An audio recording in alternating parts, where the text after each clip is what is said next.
നമ്മൾ ഈ പാർട്ടിക്കെതിരെ പറയുന്നു, പാർട്ടി പറഞ്ഞത് അനുസരിക്കുന്നില്ല എന്നൊക്കെ പറയുമ്പോൾ പാർട്ടിയോട് പറഞ്ഞത് അഭ്യർത്ഥന മാനിച്ച് ഞാൻ മിണ്ടാതിരിക്കുമ്പോഴാണ് ഈ പറയുന്ന ശശി മാതൃകാപരമായ പ്രവർത്തനം നടത്തുന്നതാണ്. പിന്നെന്താ പറഞ്ഞത്, ADGP അത്ര മോശക്കാരനല്ല, ഇത് അൻവർ നൽകിയ എല്ലാ പരാതിയും അവജ്ഞയോടുകൂടി തള്ളുന്നു എന്ന് അന്ന് പറഞ്ഞതല്ലേ. അത് പുതിയ സംഭവമല്ലല്ലോ. അല്ലല്ല, ഏതായാലും നമ്മൾ വളരെ സീരിയസ് ആയിട്ട് നിൽക്കുകയാണല്ലോ. ഒരു തമാശ പറഞ്ഞാണ്ട് ബാക്കി പറയാൻ മതി. അത് CM ഉൾക്കൊള്ളുന്ന വിചാരിക്കുന്നത്. CMന് തമാശക്ക് ഇഷ്ടമാണ്.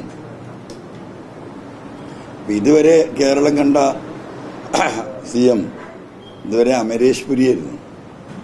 ഇന്നത്തെ പത്രസമ്മേളനത്തിൽ കാണുമ്പോൾ ഏകദേശം നമ്മുടെ ഇന്നസെന്റിന്റെ തമാശയൊക്കെ കാണുന്നതിൽ എനിക്ക് വലിയ സന്തോഷമുണ്ട്. കാരണം അദ്ദേഹത്തെ വിശാലമായി ചിരിക്കുന്നത് കണ്ടല്ലോ കേരളീയ സമൂഹം. അതിൽ സത്യത്തിൽ സന്തോഷമുണ്ട്. ഈ ശശിക്കെതിരായ പരാതിയെ കുറിച്ച് പറഞ്ഞപ്പോ ഈ ബിസിനസ് ഡീല് നടത്തി ഇടനിലക്കാരനിൽ നിന്ന് പണം തട്ടുന്നത് അത് അൻവറിന്റെ രീതിയാണെന്ന് പറയുന്നു. അതോടൊപ്പം തന്നെ സ്ത്രീകൾക്ക് എതിരെയുള്ള പരാതികളിൽ അദ്ദേഹം മോശമായി സംസാരിക്കുന്നു എന്ന് പറഞ്ഞപ്പോൾ അതിന് ഒരു നിർത്താതെ ചിരിക്കുകയാണ് ചെയ്തത്. ഇതിനുള്ള ഒരു മറുപടി എന്താ? അല്ല, അത് വളരെ കൃത്യമായ മറുപടി. എന്തിനായിരുന്നു നയനാർ മന്ത്രിസഭയിലെ സെക്രട്ടറി ആയിരുന്ന പൊളിറ്റിക്സ് സെക്രട്ടറി ആയിരുന്നു ശശി അത് ഒഴിവാക്കിയത്? അത് CM മറന്നുപോയോ? ഇപ്പോഴും അദ്ദേഹത്തിന് ക്ലീൻ ചീറ്റ് കൊടുക്കുന്ന CM കണ്ണൂരിലെ 10 സഖാക്കളെ വിളിച്ച് ചോദിക്കട്ടെ എന്ന്. 10 സഖാക്കളെ വിളിച്ചിട്ട് 10ൽ ഒരാള് ഈ പറയുന്ന P ശശിയെക്കുറിച്ച് നല്ലൊരു അഭിപ്രായം പറയുകയാണെങ്കിൽ നമുക്ക് ഈ ഏർപ്പാടൊക്കെ നിർത്തി പോവാം. അപ്പോൾ അതുപോലും CM അറിയുന്നില്ല.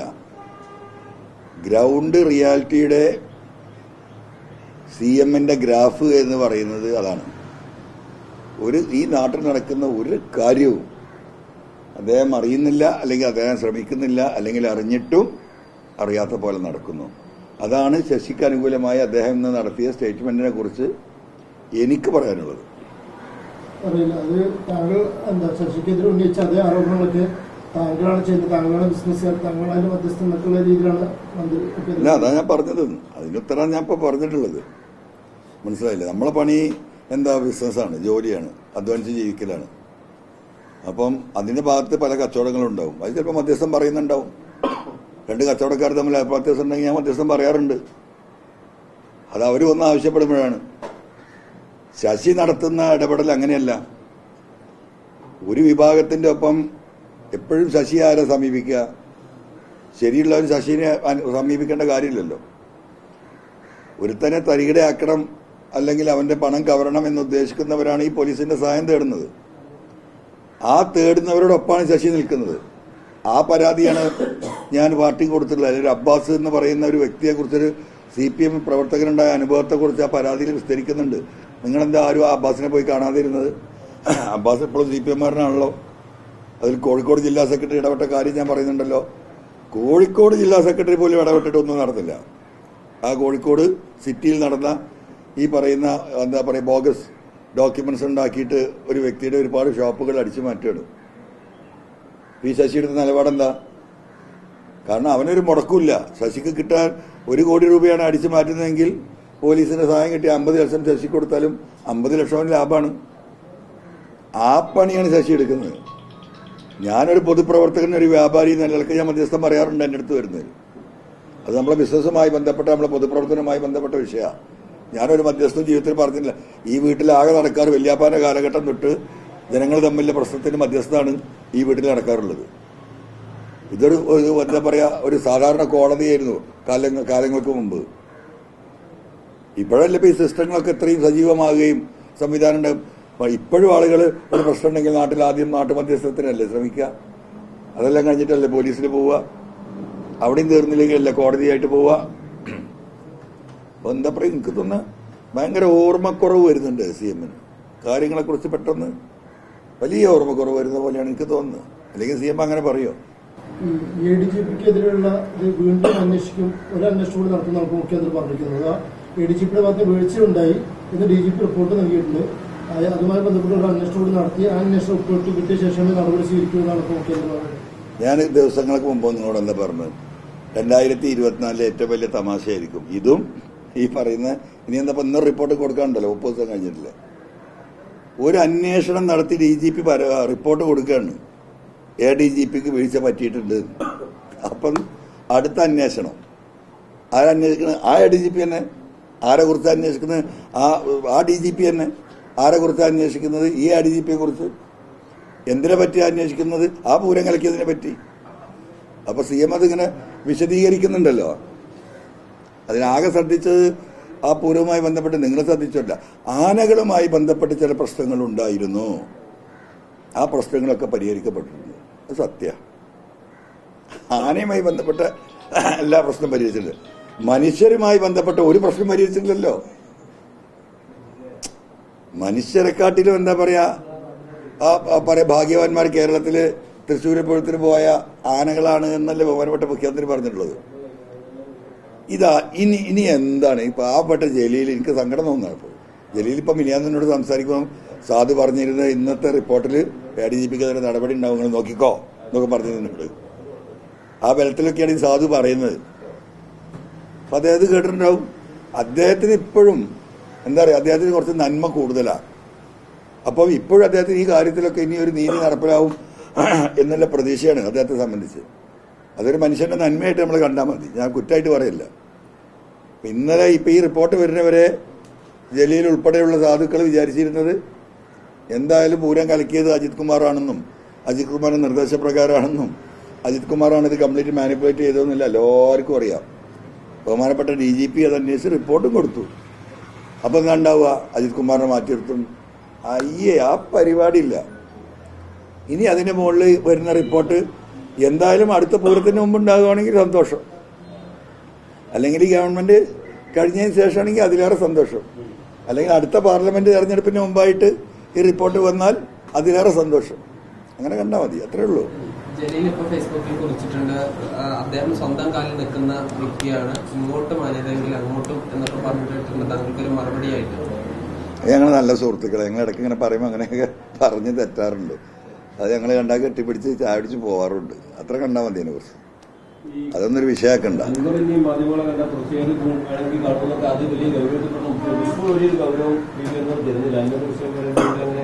അല്ല, അതാ പറഞ്ഞ എനിക്കൊരു സന്തോഷം. ബഹുമാനോട് മുഖ്യമന്ത്രിക്കാരെ അയവ് വന്നല്ല, തമാശയൊക്കെ പറയുന്നു, ചിരിക്കുന്നു. അപ്പോൾ അത് ഒരു നല്ല കാര്യം, ഒരു നല്ല കാര്യം നടന്നു. ഞാനിങ്ങനെ ഒരു നിലപാട് സ്വീകരിച്ചിട്ടുണ്ടെന്നാണ് അതിനെക്കുറിച്ച് എനിക്ക് പറയാനുള്ളത്. ഒരു റിപ്പോർട്ട് ഉണ്ടെന്ന് പറയുന്നു, അപ്പൊ അന്വേഷണം വരട്ടെ എന്ന് പറയുന്നു. ഇപ്പൊ പറയുന്നു 24-ാം തീയതി തന്നെ ADGPക്കെതിരെ പൂരം കലക്കൽ റിപ്പോർട്ട് കൊടുത്തു. ഇപ്പൊ വീണ്ടും പറയുന്നു പരിഹാസ്യരാക്കുകയാണല്ലോ. ആര് പരിഹാസരാണ്? കമ്മ്യൂണിസ്റ്റ് പാർട്ടിയല്ലേ ഇതിന് ഉത്തരം പറയേണ്ടതെന്ന്. എന്ത് നോക്കിയൊക്കെ ബഹുമാനപ്പെട്ട ഗോവിന്ദ മാഷൊക്കെ എന്ത് പറഞ്ഞിട്ടാണ് ഒരു തെരഞ്ഞെടുപ്പ് രാഷ്ട്രീയത്തിലേക്ക് ഈ പാർട്ടി ഇനി ഭൂമിയിലേക്ക് ഇറങ്ങുക? Party line, party line, party line. What is party line? എന്താ പാർട്ടി ലൈന്? ഒരു കേരളീയ സമൂഹത്തെ മുഴുവൻ അപഹാസ്യരാകുന്ന രീതിയിൽ പോലീസ് അന്വേഷണ റിപ്പോർട്ടുകൾ അനുകൂലമായി വന്നാലും പ്രതികൂലമായി വന്നാലും ഒരു നടപടിയില്ലാതെ കാര്യങ്ങൾ പരിഹാസ്യമാക്കി വിടുകയാണ്. വളരെ അപകടകരമായ അവസ്ഥയിലാണ് ആഭ്യന്തര വകുപ്പ് പോകുന്നത് എന്ന് ഞാൻ ആവർത്തിച്ച് പറയുന്നതിന്റെ ഒരു തെളിവ് കൂടിയാണ്. അത് ജനങ്ങളെ മനസ്സിലാക്കിയാൽ മതി. 3 അന്വേഷണമാണ് ഇപ്പോൾ മുഖ്യമന്ത്രി പ്രഖ്യാപിച്ചിരിക്കുന്നത്. ഒന്ന് പൂരം കലക്കിയുള്ള അന്വേഷണം, പിന്നെ ഉദ്യോഗസ്ഥർ പങ്കിലെ അന്വേഷണം, ADGPക്കെതിരെ അന്വേഷണം. ഈ 3 അന്വേഷണം വരുന്നത് എങ്ങനെയാവും? ആ 3 അന്വേഷണം ഇങ്ങനെ ഒരു അന്വേഷണം കഴിയുമ്പോൾ പിന്നൊരു അന്വേഷണം, ഈ 3 ഏജൻസികൾ ഒരു അന്വേഷണം പൂർത്തിയാവില്ല. ഇത് നീട്ടിക്കൊണ്ട് പോകണ്ടേ? ഇനി ഇതെല്ലാം കഴിഞ്ഞിട്ട് ഇനിയിപ്പോൾ റിപ്പോർട്ട് എന്താ വരിക? ഇപ്പൊ എന്താ DGP പറഞ്ഞ പ്രധാന കുറ്റം ADGPക്കെതിരെ എന്താ മാഷെ? ADGPക്കെതിരെ DGP കണ്ടെത്തിയ കുറ്റം എന്താ? അദ്ദേഹം അവിടെ ഉണ്ടായിട്ട് ഇടപെട്ടില്ല അല്ലേ? അദ്ദേഹത്തിന് വയറിളക്കാണെങ്കിലോ? വയറിളക്കം പിടിച്ച മനുഷ്യന് പുറത്തിറങ്ങാൻ പറ്റുമോ? ഒരു പക്ഷേ അദ്ദേഹത്തിന് വയറിളക്കം പിടിച്ച റൂമിലിരിക്കായിരിക്കും. അതിനൊരു മെഡിക്കൽ സർട്ടിഫിക്കറ്റ് കൊടുത്ത് അതും തീർന്നു. ഇപ്പൊ എനിക്ക് വയറിളക്കമായിരുന്നു എന്ന് ഒരു ഡോക്ടർ സർട്ടിഫിക്കറ്റ് കൊടുത്താൽ DGP എന്ത് ചെയ്യാനാ? വയറിളക്കൽ ഒരു മനുഷ്യന് പൂരത്തൊക്കെ പോയി നിൽക്കാൻ പറ്റുമോ? ഇതൊക്കെ മനുഷ്യ സഹജമായി സംഭവിക്കാവുന്നതല്ലേ? അന്വേഷണത്തിന്റെ അവസാനം കണ്ടെത്താൻ പോകുന്ന ഏറ്റവും വലിയ തെളിവ് അതൊക്കെ ആയിരിക്കും. ഈ അന്വേഷണത്തിൽ അങ്ങനെയൊക്കെ പ്രതീക്ഷിച്ചാൽ മതി നിങ്ങൾ. കൈസർ കമ്പനി നേരത്തെ തന്നെ 1 മാസം മുൻപ് മുതൽ തന്നെ ഈ PR ഏജൻസിയുടെ ഇടപെടൽ തുടങ്ങിയിട്ടുണ്ട് എന്നുള്ളതാണ് ഡൽഹിയിൽ നിന്ന് വാർത്തകൾ വരുന്നത്. എന്തെല്ലാം വാർത്തകൾ വരുന്നത്. ഇതൊക്കെ ഇനി വെറുതെ നമ്മൾ സമയം കളയണം. കൈസർ കമ്പനി എന്താണെന്നും എന്താണ് എഴുതി വെച്ചതെന്നും എങ്ങനെയാണ് അത് തിരുത്തിയതെന്നും എന്തുവേണ്ടി ഏത് ഘട്ടത്തിലാണ് തിരുത്തേണ്ടി വന്നതൊക്കെ എല്ലാവർക്കും അറിയാലോ.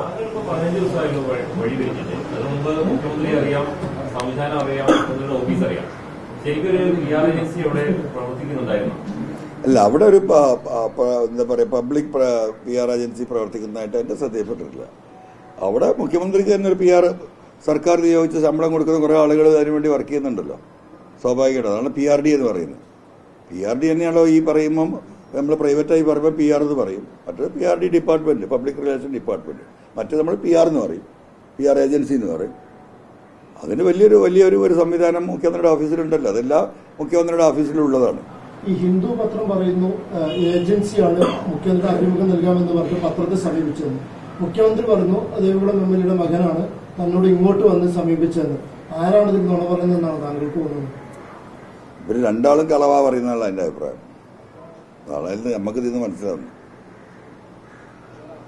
എന്നിപ്പോ ഹിന്ദു പറഞ്ഞതായിട്ട് അവിടെ പത്രക്കാർ ചോദിക്കുന്നത് ഞാൻ കേട്ടു. എനിക്ക് വസ്തുത അറിയില്ല. നിങ്ങൾക്ക് ചിലപ്പോൾ എന്നെക്കാളും ഇതിനെ അറിയുന്നുണ്ടാവും. അതായത് മുഖ്യമന്ത്രി മുമ്പ് നടത്തിയ ഒരു സ്റ്റേറ്റ്മെന്റാണിത്, അതുകൊണ്ട് ഇതുകൂടി അതിൽ ചേർക്കാൻ പറഞ്ഞിട്ടുണ്ട് എന്ന് പറഞ്ഞതിന്റെ അടിസ്ഥാനത്തിലാണ് ഹിന്ദു അങ്ങനെ ചേർത്തത് എന്ന് പറയുന്നു. അതിന് വസ്തുത നമുക്കറിയില്ല.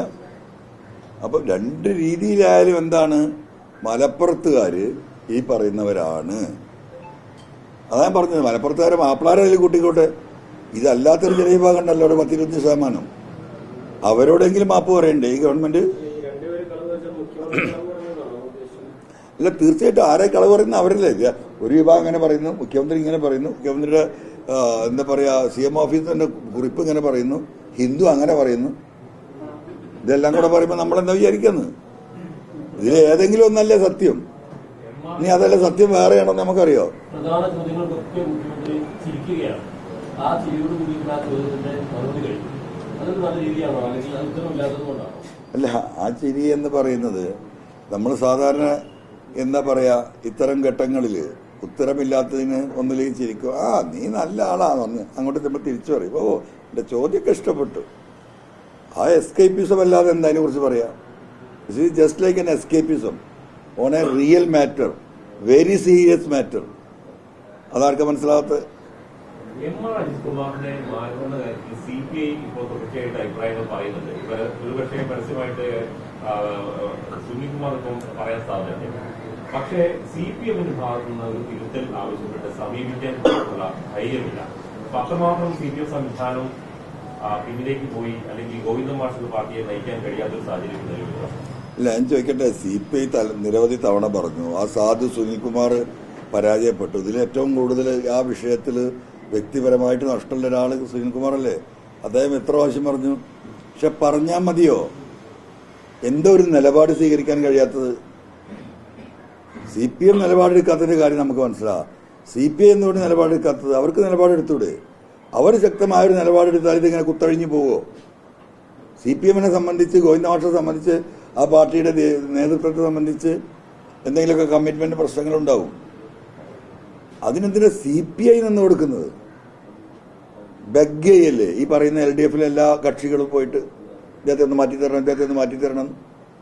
ചരിത്രത്തിൽ കേട്ടിട്ടുണ്ടാവും LDF-ൽ ഇത്. അപ്പൊ അത് നമുക്കെന്ന് മനസ്സിലാവുന്നില്ല. മുഖ്യമന്ത്രി പറയാത്ത വാക്കുകൾ അധികമായി എഴുതി ചേർത്തത് ആളുകൾക്കെതിരെ അന്വേഷണം വേണ്ടതെന്ന് ചോദിക്കുമ്പോൾ അതിനോട് മുഖ്യമന്ത്രി കൃത്യമായി മറുപടി പറയുന്നില്ല. അത്രയും അധികം ഗൗരവമായ ഒരു ആരോപണം, ഇല്ലെങ്കിൽ മലപ്പുറത്തെയും ഇല്ലെങ്കിൽ ദേശീയവിരുദ്ധ പ്രവർത്തനങ്ങളൊക്കെ ചേർത്ത് വെച്ചുകൊണ്ടുള്ള പരാമർശം മുഖ്യമന്ത്രിയുടെ പേരിൽ അച്ചടിച്ചിറക്കിയിട്ട് അത് ആരാണ് എഴുതി കൊടുത്തത് എന്ന പേരിൽ അന്വേഷണം വേണ്ടതെന്ന് ചോദിക്കുമ്പോൾ മുഖ്യമന്ത്രി മറുപടി പറയുന്നില്ല. അന്വേഷണം വേണമോ അല്ലെങ്കിൽ പരിശോധിക്കണമെന്നോ ഒന്നും പറയാൻ മുഖ്യമന്ത്രി തയ്യാറാവുന്നില്ല. അപ്പൊ ആരെപ്പറ്റി അന്വേഷിക്കുക? ഞാൻ ആദ്യം പറഞ്ഞതാണ് ഇതിന്റെ വസ്തുത. ഇതിലൊക്കെ നിങ്ങൾ മനസ്സിലാക്കേണ്ടതാണ്. മുഖ്യമന്ത്രി കൊടുത്ത സ്റ്റേറ്റ്മെന്റ് തന്നെയാണ്, യാതൊരു തർക്കവും എന്നെ സംബന്ധിച്ചിട്ടില്ല. ബാക്കിയുള്ളതൊക്കെ പിന്നീട് കുക്കപ്പ് സ്റ്റോറീസാണ്.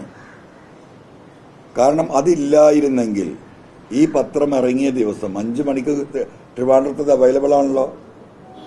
സ്വാഭാവികമായിട്ട് മുഖ്യമന്ത്രി ഇങ്ങനെ ഒരു ഇന്റർവ്യൂ കൊടുത്തിട്ടുണ്ട്, ഇന്ന ഡേറ്റിനാണിത് വരിക എന്ന് CM-ന്റെ ഓഫീസ് അറിയിച്ചിട്ടുണ്ടാവുമല്ലോ. നമ്മളൊക്കെ ഒരു പത്രത്തിൽ ഇന്റർവ്യൂ കൊടുത്താൽ ഇന്ന ദിവസത്തിൽ വരൂ കേട്ടോ എന്ന് പറയും. മാത്രമല്ല ഹിന്ദുവിന് ഇത് കൊടുക്കാൻ എനിക്കും താല്പര്യം ഉണ്ടായിരുന്നു എന്നാവും CM എന്ന് പറഞ്ഞത്. അങ്ങനെ CMന്റെ താല്പര്യപ്രകാരം ഒരു ദേശീയ പത്രമായ ഹിന്ദുവിന് ഇങ്ങനൊരു ഇന്റർവ്യൂ കൊടുത്തിട്ട് ആ അടിച്ചു വരുന്ന ദിവസം സ്വാഭാവികമായി അറിയിച്ചിട്ട് എങ്ങനെ 30 മണിക്കൂർ നീണ്ടുപോയത് തിരുത്താൻ? ആ സ്പോട്ടിൽ, ഓൺ ദ സ്പോട്ടിൽ രാവിലെ 7 മണിക്ക് പത്രക്കുറിപ്പ് കൊടുക്കണ്ടേ? ഈ പത്രത്തിൽ വന്നത് തെറ്റാണ്. മുഖ്യമന്ത്രി അങ്ങനെ പറഞ്ഞിട്ടില്ല. അതുകൊണ്ട് പബ്ലിക്, ജനങ്ങൾ അത് തെറ്റിദ്ധരിക്കരുത്. ഹിന്ദുവിനെ ഞങ്ങൾ അറിയിച്ചിട്ടുണ്ട്, അവർ തിരുത്തും. ഒരു പത്രക്കുറിപ്പ് വന്നോ? പിന്നെ ഈ വ്യായാമത്തിൻ്റെയൊക്കെ ആവശ്യം എന്താ? അതാ ഞാൻ പറഞ്ഞത്, ഈ നാട്ടിലെ ഏത് 5 വയസ്സായ കൊച്ചിനും ഈ കാര്യം മനസ്സിലാവുന്നു. ഇതിപ്പോ തുടക്കത്തില് ബിബി അൻവറിനെ എങ്ങോട്ടാ പോകുന്നതിനെ കുറിച്ചിട്ട് ഒരു ധാരണ ഉണ്ടായിരുന്നു. ഞങ്ങൾക്കും ആ ധാരണ ഉണ്ടായിരുന്നു, നിങ്ങൾക്കും അത് മനസ്സിലായില്ലേ? സോ മാറി മാറി വന്ന് പിന്നീട് അത് സ്വാഭാവികമായ ഒരു പരിണാമം സംഭവിച്ചു അൻവറിനെ എന്നുള്ളതാണ് അങ്ങനെയാണോ ഈ പറഞ്ഞതിലേക്ക് ഒരു അല്ല, തുടക്കം മുതലേ മനസ്സിലായിരുന്നെങ്കിൽ ഇപ്പൊ പാർട്ടി സെക്രട്ടറിക്ക് കൊടുത്ത പരാതി ഒരു കഴമ്പുമില്ല എന്ന് പറഞ്ഞ് പെട്ടിയിലിട്ടു. എന്ത് പെട്ടിയില്ല? വേസ്റ്റ് ബാസ്ക്കറ്റിലിട്ടു. അതാണ് ചെയ്തത്. അതേപോലെ ഞാൻ കൊടുത്ത ഈ പരാതിയിൽ ഒരു കഴമ്പില്ലാന്ന് മൂലക്കിലിടായിരുന്നല്ലോ. പിന്നെ എന്തിനാ ഈ അന്വേഷണ ഏജൻസിയൊക്കെ വെച്ചത്? ആരെ പറ്റിക്കാനാ? ആ സ്റ്റേറ്റ്മെന്റിൽ തന്നെ ക്ലിയർ അല്ലേ പറ്റിക്കാനാ വെച്ചതെന്നുള്ളത്? അതിലൊരു കഴമ്പില്ല എന്ന് മുഖ്യമന്ത്രി പറയുന്നു. പിന്നെ എന്തിനാ ഒരു ഏജൻസി? എന്തിനാ ഒരു SIT? ഈ ആളുകളെ കണ്ണിൽ പൊട്ടീസാക്കാൻ. ഇപ്പൊ പറഞ്ഞല്ലോ, അൻവർ വെളിയിൽ പറഞ്ഞു പാർട്ടിയുടെ ശീലം ഇതല്ല. ഞാൻ എത്രയോ തവണ പറഞ്ഞു, സഖാക്കളോട് പറഞ്ഞു, പാർട്ടിക്കാരോട് പറഞ്ഞു. 100 കത്ത് ഞാൻ കൊടുത്ത് ബൈൻഡാക്കി വെച്ചിട്ടുണ്ടാവും. അതിനൊന്നും ഒരു പ്രതിവിധി ഇല്ലായിട്ടായി ജനങ്ങളെ വിളിച്ചു പറഞ്ഞത്. ജനങ്ങളോട് ഇത്രയും പബ്ലിക്കായിട്ട്, ഇത്രയും ഹാർഷായിട്ട് ഞാൻ സംസാരിച്ചുകൊണ്ട് മാത്രമല്ല ഇപ്പൊ ഇങ്ങനൊരു പൊട്ടീസിന് എന്ന് പറയാൻ നമ്മൾ ഒരു അന്വേഷണം നടക്കുന്നത്. ആ പൊട്ടീസിലാണ് അന്വേഷണം നടക്കുന്നതിന്റെ ഭാഗമല്ലേ ഇന്നിപ്പോ ഈ അജിത് കുമാറിനെതിരെ DGP ഒരു സ്റ്റാൻഡ് എടുത്തു. വേറെ ആരും സ്റ്റാൻഡ് എടുക്കൂല. ഇനി ഒരു സ്റ്റാൻഡ് DGPക്ക് എടുക്കാൻ കഴിയും എന്ന വിശ്വാസം എനിക്കില്ല. അപ്പോഴേക്ക് DGP ആ സീറ്റിലുണ്ടാവില്ല. അല്ലെങ്കിൽ അദ്ദേഹത്തെ വരട്ടി മൂത്രമൊഴിപ്പിച്ചിട്ടുണ്ടാവും വരും. CM ഒന്ന് ഭരണം അങ്ങോട്ട് എഴുതി തന്നാന്ന് പറയും. അപ്പോൾ അങ്ങനെ DGP ഇങ്ങനെ ഒരു ഘട്ടത്തിൽ അജിത് കുമാറിന് വീഴ്ചയുണ്ട്. ആ വീഴ്ചയുടെ ഫലമായിട്ട് എന്താ കേരളത്തിൽ സംഭവിച്ചത്? ഒരു പാർലമെന്റ് സീറ്റ് BJPക്ക് ഉണ്ടായി. അപ്പൊ എന്താ ഈ പാർട്ടി നോക്കി നിൽക്കുന്നത്? CPM എവിടെ? അവിടെ ഒരു പൊളിറ്റിക്കൽ ഇഷ്യൂ ഇല്ലേ?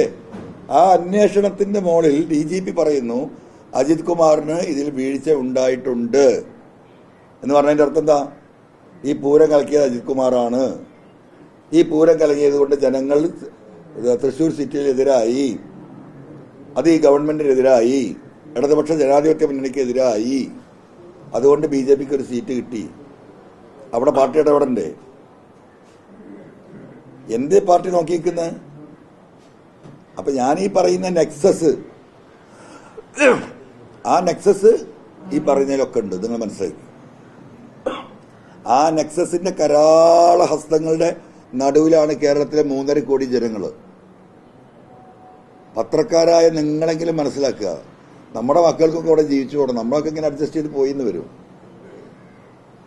അപ്പൊ ആ നെക്സസ് തന്നെയാണ് ഈ കേരളത്തെ കാർന്നു തിന്ന ക്യാൻസർ. അതിന്റെ ഭാഗം തന്നെ അത്. അതാണ് ഈ ആവർത്തിച്ച് പറഞ്ഞുകൊണ്ടിരിക്കുന്നത്. എന്റെ പൊന്ന്, അതിലൊരു ഞാൻ ആ പരാതിയിൽ വിശദമായി പറയുന്ന ഒരു കാര്യമുണ്ടല്ലോ.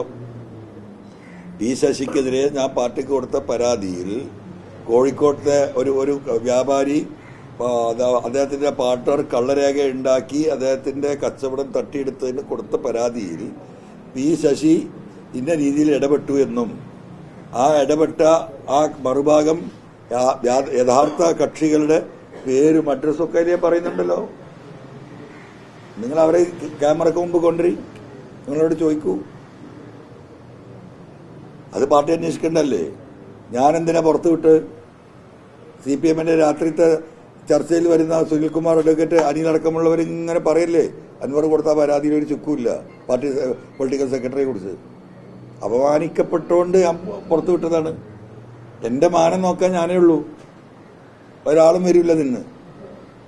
അപ്പൊ മുഖ്യമന്ത്രി പറയുന്നത് ഞാൻ കള്ളക്കടത്തുകാരനാണ്. മുഖ്യമന്ത്രി പറയുന്നത് ഈ ശശിന്റെ എല്ലാ ഞാൻ പറഞ്ഞ സ്വഭാവം എനിക്കുള്ളവരാണ്. അനിൽകുമാർ പറയുന്നത് ഈ പരാതിയിൽ ഇങ്ങനത്തെ ഒരു കാര്യങ്ങളും ഇതായിട്ടില്ല. അൻവർ ആളാകാൻ നടക്കുകയാണ്. ഇനിയിപ്പോൾ അൻവറിനെ കുറിച്ച് പറയാൻ അൻവർ അല്ലാതെ എനിക്കൊരു നാവേ ഉള്ളൂ. ആ ജില്ലാ സെക്രട്ടറി പറഞ്ഞില്ലേ, അൻവറിന് ഒരു നാവുള്ളൂ, ഞങ്ങൾക്ക് 1 ലക്ഷം നാവ്. അത് സത്യമാണ്. തൊണ്ട പൊട്ടി ഈ ഒരു നാവ് കൊണ്ട് പറഞ്ഞ് ഈ പറഞ്ഞ ആർക്ക് വേണ്ടിയിട്ടാ? ഈ പാവപ്പെട്ട മനുഷ്യർക്കും ഈ സഖാക്കൾക്കും വേണ്ടിയിട്ടാ. ഈ ഒരു നാവ് കൊണ്ടാണ് നേരിടുന്നത്. തൊണ്ട തന്നെ പോയി.